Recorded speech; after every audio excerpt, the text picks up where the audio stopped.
मैं डॉक्टर श्याम सुंदर Sharma Chirayu Gita YouTube channel में आप सभी का स्वागत करता हूं। श्रीमद् भगवद गीता जीवन दर्शन वाला संपूर्ण ग्रंथ माना जाता है। यह बृहत भी है और सूक्ष्म भी। सूक्ष्म इसलिए कि भगवान श्री कृष्ण के मुखारविंद से निकले हुए गीतोपदेश के एक एक शब्द का हमारे जीवन से बहुत गहरा संबंध है। भगवान श्री कृष्ण द्वारा अर्जुन को नपुंसक कहने के तात्पर्य को जरा गहराई से समझना होगा कि आखिर इस कठोर शब्द का प्रयोग भगवान ने अर्जुन के लिए क्यों किया।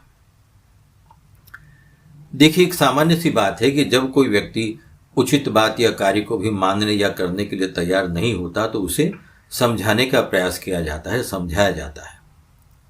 भगवान ने भी अर्जुन को युद्ध करने के लिए समझाया, क्षत्रिय धर्म का स्मरण करवाया और पालन करने के लिए कहा।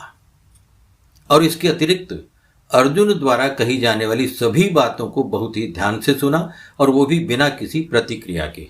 यह बहुत बड़ी बात है। और दूसरी तरफ हम लोग कैसे हैं? हम लोग बिना पूरी बात सुने ही बहस में लग जाते हैं और बात बिगाड़ देते हैं।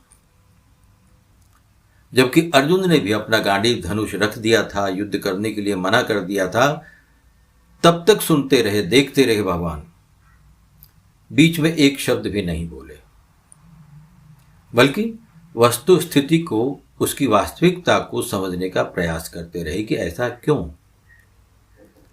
श्री कृष्ण ने अर्जुन की सारी बातें सुनी, सुनते गए, क्योंकि वे जानते थे कि बीच में टोकना उचित नहीं है। किंतु जब वे बोले तो अर्जुन को क्लैब्य कहा, नपुंसक कहा। क्लैब्यम मास्मगमः पार्थ न तत्त्वयुपपद्यते क्षुद्रम हृदय दौर्बल्यम त्यक्तोत्तिष्ठ परंतप। उन्होंने कहा, हे पृथानंदन अर्जुन, इस नपुंसकता को मत प्राप्त हो, क्योंकि तुम्हारे में यह उचित नहीं है। हे परंतप, हृदय की इस तुच्छ दुर्बलता का त्याग करके युद्ध के लिए खड़े हो जाओ। भगवान अर्जुन की मनस्थिति को समझ गए थे, जान गए थे कि अब अर्जुन को कुछ ऐसा कहना चाहिए, कुछ ऐसा करना चाहिए जो उसे झकझोर दे, जिससे अर्जुन तिलमिला उठे। और वैसा ही किया भगवान ने। अर्जुन की दुखती रग पर हाथ रख दिया, क्लैब्य कहकर। देखिए, स्त्री, पुरुष और नपुंसक होना हमारे हाथ में नहीं है, ये तो ईश्वर की देन है। परमात्मा ने इस सृष्टि में जो भी रचना की है वे सभी श्रेष्ठ हैं, कोई कमी नहीं है उनमें, अपूर्णता नहीं है उनमें। किंतु अर्जुन जैसे महापुरुष को नपुंसक कह देना अर्जुन को कैसे भला लगता, कैसे गंवारा होता। भगवान ने यहां साइकोलॉजिकल प्रयोग किया, मनोविज्ञान का सहारा लिया। अन्यथा अर्जुन जैसे महापुरुष को नपुंसक कहने की क्या आवश्यकता पड़ी। मनुष्य के जीवन में कुछ ऐसी घटनाएं होती हैं जो न चाहते हुए भी घटती हैं, जिन पर मनुष्य का वश नहीं चलता। लाख कोशिश कर ले मनुष्य रोकने की, किंतु वे घटती ही हैं। कभी कभी ये घटनाएं जीवन में बहुत बड़ा परिवर्तन ला देती हैं, जिनको वह भुला नहीं पाता, नासूर बनकर हमेशा पीड़ा देती रहती है। नपुंसक कहने के कारण को ढूंढने के लिए अर्जुन के बीते हुए कल में झांकना होगा। जब पांडवों को वनवास और अज्ञातवास हुआ था, अपनी पहचान छिपाकर वन में रहना पड़ा था, उस काल में झांकना पड़ेगा, उस काल को समझना होगा। अपने राज्य को पुनः प्राप्त करने में पांडव जब असफल हो रहे थे, तब महर्षि व्यास ने अर्जुन को दिव्य अस्त्रों और अन्य कलाओं का ज्ञान प्राप्त करने के लिए कहा। तब अर्जुन ने इंद्रलोक में अन्य कलाओं के साथ साथ नृत्य, गायन और वाद्य कला में भी निपुणता प्राप्त की। उसी इंद्रलोक में इंद्र की अप्सरा उर्वशी क्रोध में आकर अर्जुन को नपुंसक होने का श्राप दे देती हैं। और जब उर्वशी अर्जुन को नपुंसक होने का श्राप देकर इंद्रदेव के पास गईं, तब इंद्रदेव उसे कहते हैं कि सभी के लिए एक मर्यादा होती है, अप्सरा की भी मर्यादा है, जिसका तुमने उल्लंघन किया है। बाद में उर्वशी क्षमा मांगती है और इंद्रदेव उसे अर्जुन के श्राप की आयु घटाकर 1 वर्ष करने को कहते हैं। और विधि का विधान देखिए, यही 1 वर्ष का समय था अज्ञातवास का। अज्ञातवास में अर्जुन को बहुत कुछ ऐसा करना पड़ा जो उसके व्यवहार से बिल्कुल अलग था, जिसमें सबसे महत्वपूर्ण है अज्ञातवास में उर्वशी के श्राप के कारण अर्जुन का बृहन्नला नाम की एक किन्नर बनकर रहना। बृहन्नला बनकर अर्जुन ने विराट नगर के राजा विराट की पुत्री उत्तरा को 1 वर्ष तक नृत्य सिखाया था। जैसा मैंने पहले कहा कि कुछ घटनाएं होती हैं जिनकी टीस पूरे जीवन बनी रहती है, अर्जुन के साथ भी ठीक वैसा ही था। अर्जुन भी उस अपमान भरे तिरस्कृत भरे समय को भुला नहीं पाया था। यह साइकोलॉजिकल इफेक्ट था।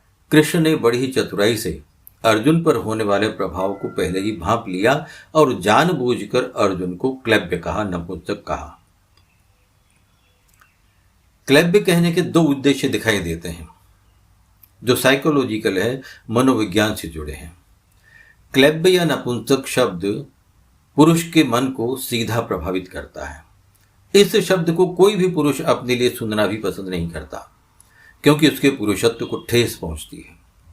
आहत हुआ मन क्रोध उत्पन्न कर देता है, किंतु यह भी सत्य है कि नपुंसक न होते हुए भी अर्जुन को नपुंसक बनकर बृहन्नला के रूप में रहना पड़ा।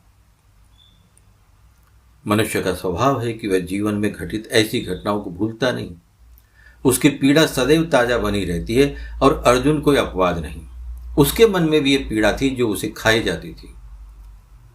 बृहन्नला बनकर रहने की कुंठा अर्जुन के मन में किसी कोने में कहीं न कहीं छिपी हुई अवश्य थी, जिसे कृष्ण अच्छी तरह जान चुके थे और उसी का फायदा उन्होंने लिया। मनुष्य को जब न चाहते हुए भी मजबूरी में या किसी कारणवश कुछ ऐसा करना पड़े जो उसके स्वाभिमान को आहत करता हो, तब वह कर तो लेता है, किंतु उस अपमान को वह सह नहीं सकता, भुला नहीं पाता और स्वीकार भी नहीं कर सकता।